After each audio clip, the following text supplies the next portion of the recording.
오늘 여러분과 함께 시험의 때일수록 신성한 성품으로 이러한 제목으로 함께 은혜를 받고자 합니다. 제목을 한번 따라하시기 바랍니다. 시험의 때일수록 신성한 성품으로. 베드로후서 1장 1절에서 누가 이 편지를 쓰는가를 발신자를 분명히 밝히고 있죠. 예수 그리스도의 종이며 사도인 시몬 베드로는 우리 하나님과 구주 예수 그리스도의 의를 힘입어 동일하게 보배로운 믿음을 우리와 함께 받은 자들에게 편지하노니. 여기에 시몬 베드로가 나옵니다. 예수 그리스도의 종이고 사도인 시몬 베드로, 우리가 잘 알고 있는 예수님의 12사도 가운데 회장격인 사도가 베드로죠. 베드로가 쓴 편지라고 하는 것을 본인이 밝히고 있습니다. 베드로후서 3장 1절에 보시면 사랑하는 자들아, 내가 이제 이 둘째 편지를 너희에게 써노니 이 두 편지로 너희 진실한 마음을 일깨워 생각나게 하여 그랬습니다. 베드로가 베드로후서를 썼다고 하는 것을 여기서도 밝혀주고 있죠. 두 번째 편지라고 그랬어요. 첫 번째 편지는 베드로 전서입니다. 이 둘째 편지를 너희에게 써노니, 이 두 편지로, 베드로 전서와 후서, 이 두 편지로 너희 진실한 마음을 일깨워, 진실한 마음을 일깨워서 생각나게 한다. 무엇을? 편지를 통해서 가르치는 이 진리를 생각나게 한다는 것입니다. 그러므로 우리 모두는 사도 베드로가 베드로 전후서를 썼으며 그 베드로 전후서를 쓴 목적은 우리로 하여금 진실한 마음을 일깨우고 그 진실한 마음을 통해서 하나님께서 베드로를 통해서 가르쳐주는 이 귀중한 진리를 자꾸 생각나고 또 생각나게 하기 위해서 이 편지 썼다는 것을 알게 됩니다. 베드로는 이제 곧 자기가 이 세상 떠날 것을 예감하고 있습니다. 직감하고 있습니다. 이제 내가 이제 죽을 자리가 로마로구나. 그래서 이 로마에서 자기가 이제 죽을 날이 곧 임박했다는 걸 알고 이 편지를 썼다는 것입니다.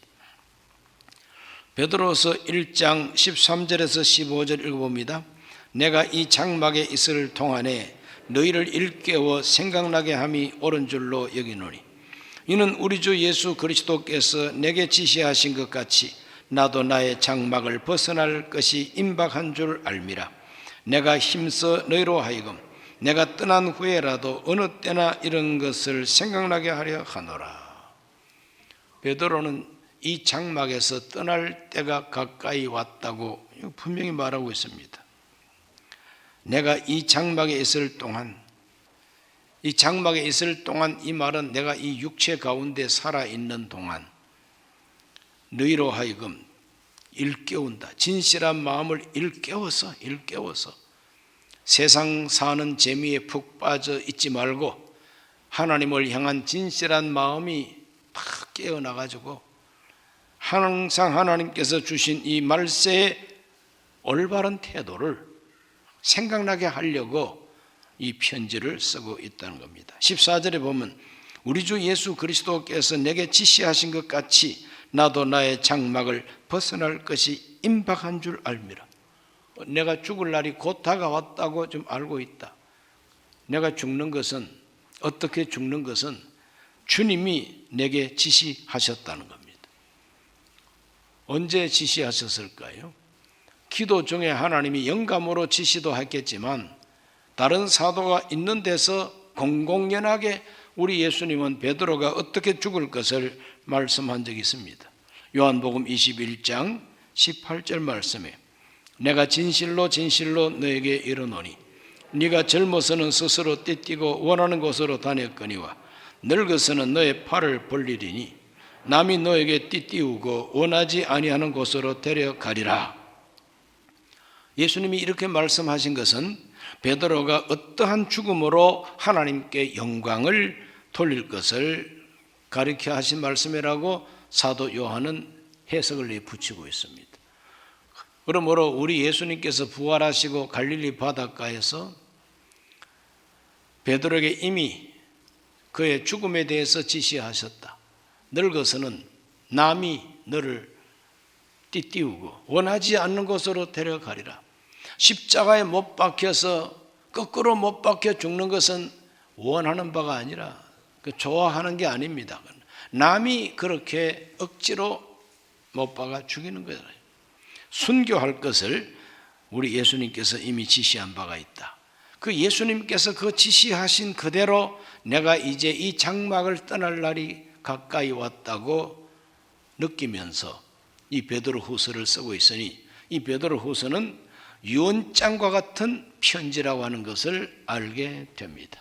사도 베드로의 유언장과 같은 편지가 베드로후서예요. 그러므로 유언을 쓴다는 것은 엄중하고 장엄한 것이죠. 유언장 쓰면서 농담으로 거짓말을 쓰는 사람이 있을까요? 그런 사람은 없습니다. 유언장을 쓸 때만은 그래도 진실합니다. 사실을 사실대로 그렇게 쓸 수 있죠. 베드로는 유언장과 같이 사랑하는 성도들에게 남기고 싶은 마지막 말씀을 남기는 거예요. 베드로 전서는 네로 황제가 박해를 시작할 때에 교회가 어떻게 하면 이 외부에서 들어오는 박해를 잘 우리가 이겨낼 수가 있을까? 인내하면서 이겨야 된다고 애매하게 고난을 받아도 슬픔을 참고 고난을 잘 견디라고 쓴 편지가 베드로 전서입니다. 그런데 이 베드로 후서는 이미 고난은 무르익을 대로 무르익어 있는 그런 상황 속에서 이와 같은 환난 시대에 이 시험의 때에는 우리 그리스도인들이 더 순수하고 더 알곡 신앙을 가져야 된다는 걸 가르치는 것이 베드로 후서입니다. 어려울 때일수록 오늘 우리 대한민국 기독교 교인들이 팬데믹 시대에 예배가 자유롭지 못하고 구역 예배가 자유롭지 못하고 심지어 성가대 봉사까지 자유롭지 못한 이러한 시험의 때일수록 우리는 어떠해야 되느냐?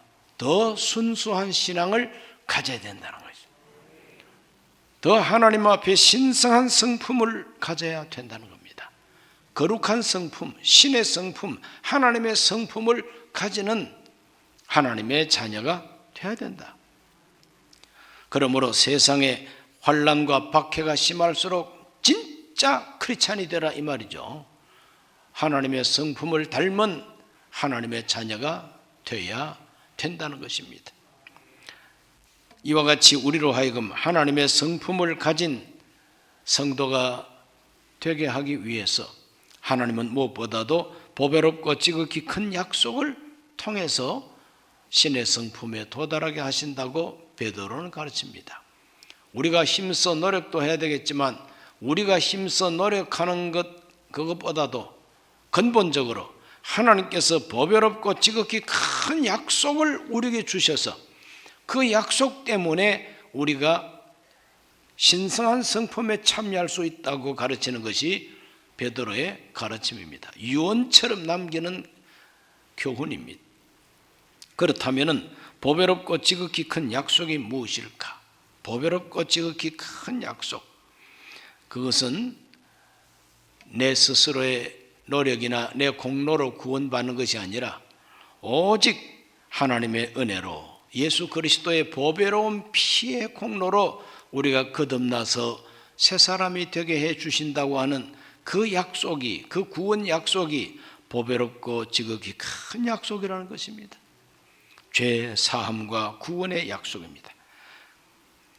그렇게 죄 사함 받은 사람들에게는 하나님께서 성령을 부어주시고 성령 충만, 성령 세례를 그에게 주셔서 능력 있게 하시고 권능을 얻게 하여 주시고 그 권능과 그 성령 충만의 능력으로 하나님의 성품에 참여하게 하고 주의 일을 하게 한다는 것이 약속입니다. 내게 들은 바 아버지 약속한 것을 기다리라. 요한은 물로 세례를 베풀었지만은 너희는 몇 날이 못되어 성령으로 세례를 받으리라 그랬어요. 이거는 약속이라 그랬어요. 예수 그리스도를 믿고 그 보배로운 피의 공로를 의지하는 사람은 예수님께서 흘리신 그 보혈로 말미암아 죄 사함을 받게 한다는 것도 약속입니다. 내 피로 세우는 새 약속, 새 언약이라 그랬어요. 뿐만 아닙니다. 볼지어다 내가 세상 끝날까지 너희와 항상 함께 있으리라. 임마누엘의 약속. 내가 너희와 항상 함께 있으리라. 그 약속은 지극히 보배롭고 지극히 큰 약속입니다. 하나님이 나와 함께 하신다고 하는 약속이 얼마나 보배롭고 큰 약속입니까? 그래서 태산을 넘어 험고에 가도 빛 가운데로 걸어가면 주께서 함께 하시기로 약속한 말씀 변함이 없다는 거죠. 그리고 무엇이든지 내 이름으로 내게 구하면 내가 시행하리라. 기도 응답의 약속입니다. 구하라 주실 것이요, 찾으라 찾을 것이요, 두드리라 그리하면 열릴 것이다. 기도 응답의 약속입니다. 보배롭고 지극히 큰 약속입니다. 또 믿는 성도들은 장차 우리 예수님께서 하늘 공중에 재림하시고 구름 속으로 우리를 끌어올려서 공중에서 주를 영접하게 하시고 그의 거룩한 나라에 우리를 들어가게 해 주신다고 하는 것은 지극히 보배롭고 큰 약속입니다. 오늘 본문 11절에 보면 이같이 하면 우리 주 곧 구주 예수 그리스도의 영원한 나라에 들어감을 넉넉히 너희에게 주시리라. 예수 그리스도의 영원한 나라가 있다는 겁니다. 그 영원한 나라에 들어감을 넉넉하게 주신다는 것입니다. 천국의 약속입니다. 그렇죠? 그러므로 이와 같은 약속들은 다 지극히 큰 약속이고 너무나도 우리에게 소중한 보배로운 약속이라는 겁니다. 보배롭고 지극히 큰 약속을 우리에게 주셔가지고 이러한 약속 때문에 우리는 하나님의 성품에 참여하는 자가 되게 하셨느니라 그랬습니다. 내 힘으로만 이 약속에 들어갈 수 있는 게 아니다. 내 힘으로 하나님의 성품에 참여할 수 있는 게 아니고 이 지극히 보배롭고 큰 약속 때문에 우리가 거룩한 성품에 참여할 수 있다고 하는 것입니다. 두 번째로 보배롭고 지극히 큰 약속으로 참여할 수 있는 신의 성품이 뭐냐? 신성한 성품이 뭐냐? 베드로후서 1장 5절로 7절까지 다 같이 읽습니다. 그러므로 너희가 더욱 힘써 너희 믿음의 덕을, 덕의 지식을, 지식의 절제를, 절제 인내를, 인내 경건을, 경건의 형제 우애를, 형제 우애의 사랑을 더하라. 이런 것이 너희에게 있어 흡족한즉 너희로 우리 주 예수 그리스도를 알기에 게으르지 않고 열매 없는 자가 되지 않게 하려니와 그랬어요. 여기 8가지 신성한 성품이 여기 8가지가 나옵니다. 8가지 신성한 성품. 출발은 믿음입니다. 출발이 믿음이에요. 그러므로 너희가 더욱 힘써 너희 믿음의 덕을, 여기서 출발하는 이 믿음은 기초죠. 기초. 예수 믿고 구원받은 상태, 예수님을 구주로 영접하고 주님을 의지하는 그 믿음, 기본입니다. 기본.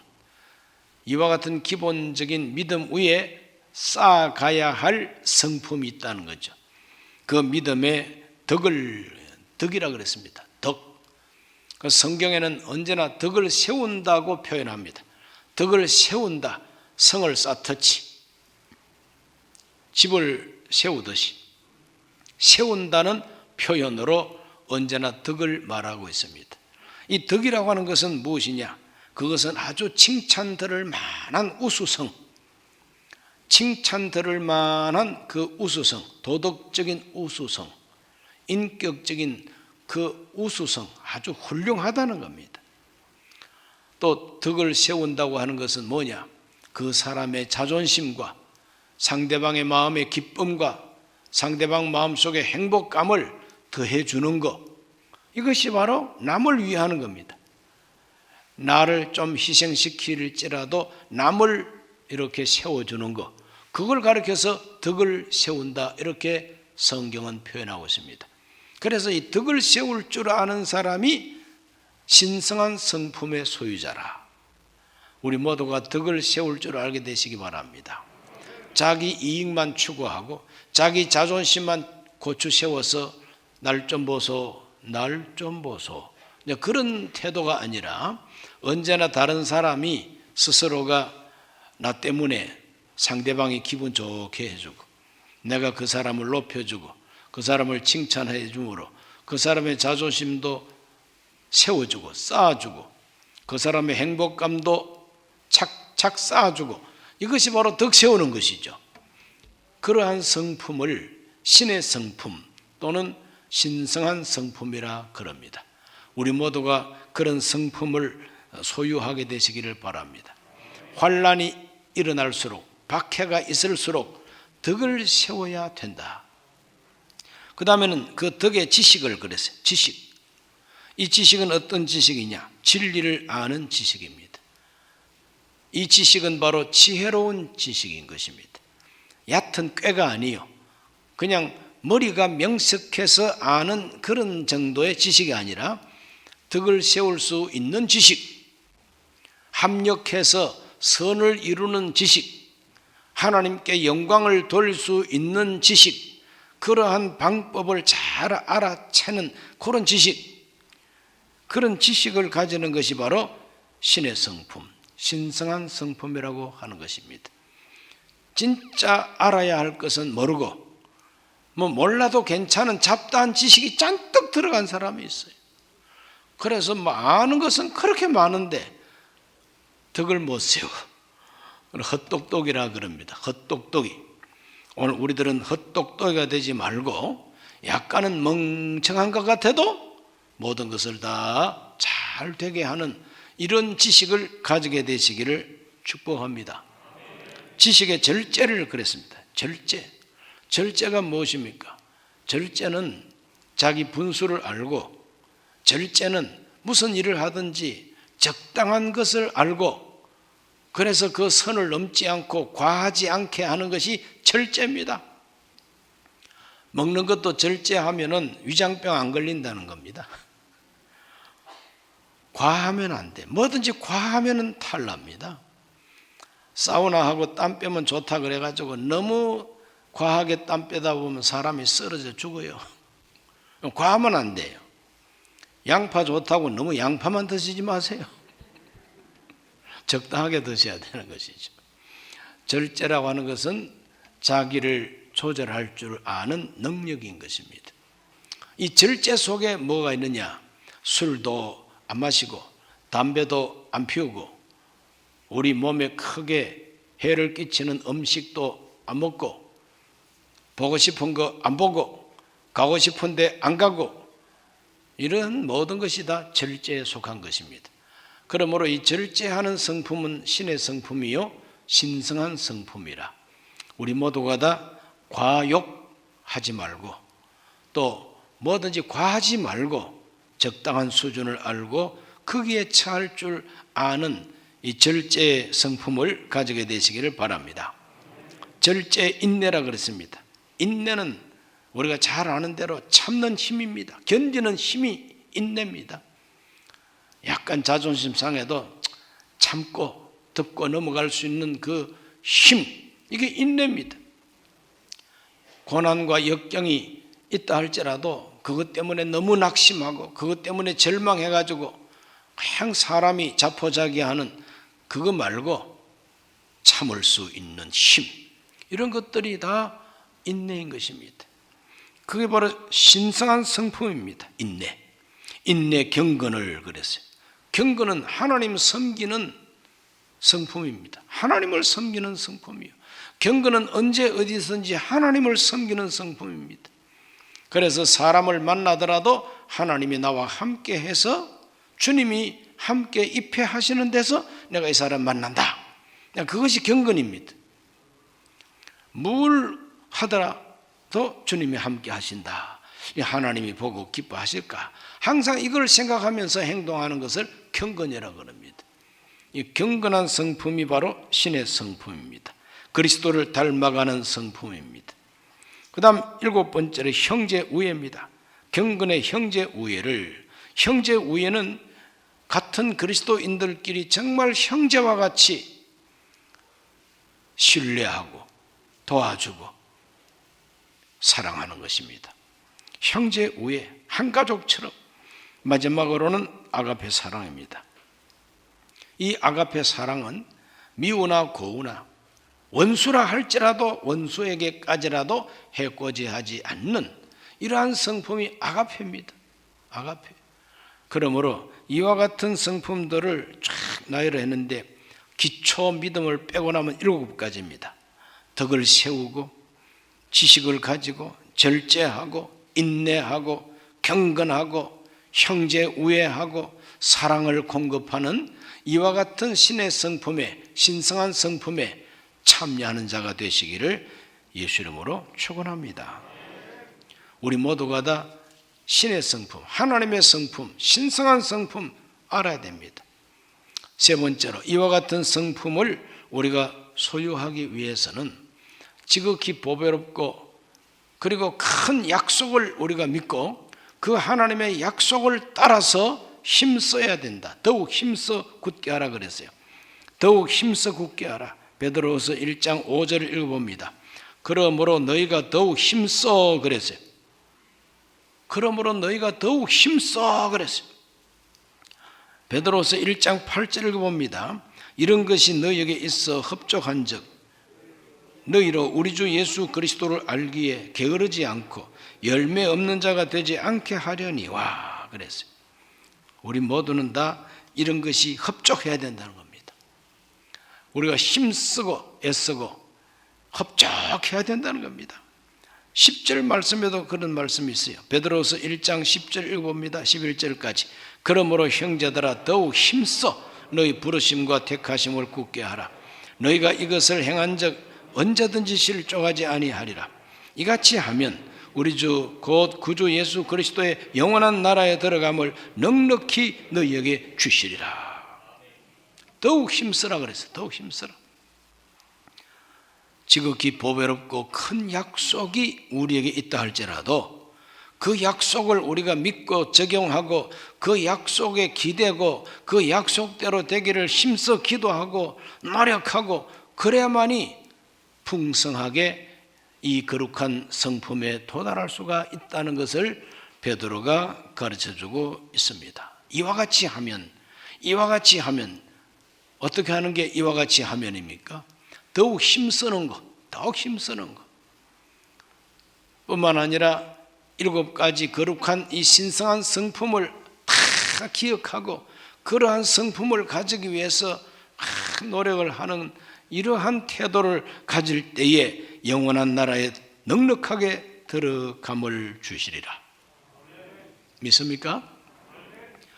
그럼 하나님 나라에 겨우 들어가지 말고 넉넉하게 들어갈 수 있어야 되겠습니다. 넉넉하게 들어가시길 바랍니다. 그걸 위해서 시험의 때일수록 네로 황제가 박해하고 교회가 어려울수록 신의 성품, 신성한 성품에 참여하는 자가 돼야 된다는 것이 베드로가 가르쳐주고 있는 교훈입니다. 베드로 전서에서는 외부에서 들어오는 충격, 외부에서 들어오는 이 압박, 외부에서 나에게 가져오는 불시험, 이걸 어떻게 우리가 막아낼 수가 있느냐 하는 문제입니다. 그런데 베드로 후서는 교회 안에, 성도들 간에, 교회 안에서 일어난 이단들, 교회 안에서 일어나는 여러 가지 잘못된 사상, 이런 것들을 교회 안에서 막아내고 내 스스로가 하나님 앞에 거룩한 성품을 가져야 된다고 하는 것을 가르쳐주고 있는 것입니다. 환난과 박해, 우리가 살고 있는 바로 이 시대는 어려움이 있는 시대입니다. 박해가 있는 시대임에 틀림이 없습니다. 그러므로 이 시험의 때일수록 우리 모두가 신성한 성품으로 이 시대를 살아야 된다는 것입니다. 신성한 성품을 소유할수록 우리들은 이 어려운 때를 극복할 수가 있게 됩니다.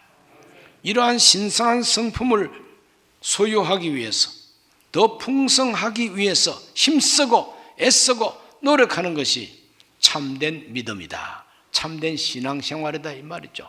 그러므로 올해 우리 교회 목표는 이 시험의 때를 믿음으로 극복하고 하나님 앞에 바로 서자고 하는 목표를 정한 것입니다. 베드로가 가르쳐주는 대로 우리 모두는 신성한 성품에 더욱 풍성하게 참여할 수 있게 되시기를 바랍니다. 물론 목사님이 우리에게 평생 가르쳐준 대로 4차원의 영적인 이와 같은 자세를 가져야 됩니다. 그게 뭡니까? 생각하고 꿈꾸고 믿고 말하는 것, 이 네 가지가 4차원 영적 원리입니다. 그러므로 언제나 우리는 거룩한 성품, 하나님의 성품을 생각해야 돼요. 그 성품에 도달한 자기 모습을 꿈꿔야 됩니다. 그렇게 된다는 것을 기도 응답을 주신 이 지극히 보배롭고 큰 약속을 믿고 성령 충만에 대한 약속을 믿고 내 힘으로 되는 것이 아니라 하나님의 성령의 도움으로 된다는 것을 믿고 입으로 시인하라. 그래서 늘 입으로 통성기도하고 입으로 나는 그렇게 된다고 고백하고 이렇게 함으로써 거룩한 성품에 모두가 다 더 풍성하게 더 깊이 참여할 수 있게 되시기를 예수님의 이름으로 축원합니다. 존귀하신 아버지 하나님, 사도 베드로가 유언장처럼 쓴 이 베드로후서 시험의 때일수록 신성한 성품에 참여하는 자가 되어야 된다는 것을 가르쳐 주었습니다. 마치 유언과 같은 이 교훈의 말씀을 우리 가슴에 깊이 새기게 하여 주옵소서. 지극히 크고 보배로운 약속을 주셨습니다. 죄 사함의 약속을 주시고 성령 충만, 임마누엘, 기도 응답, 영원한 하나님 나라에 대한 약속을 주셨습니다. 이 지극히 보배롭고 큰 약속으로 거룩한 성품에 참여케 하시는 아버지, 그러므로 우리가 하나님 앞에 화답하는 마음으로 더욱 힘쓰게 하여 주옵소서. 하나님, 그래서 우리 모두가 다 하나님 나라에 넉넉히 들어가는 자들이 되게 해 주시고 또 이 환난의 시대를 이겨내게 해 주옵소서. 예수님 이름으로 기도하옵나이다. 아멘.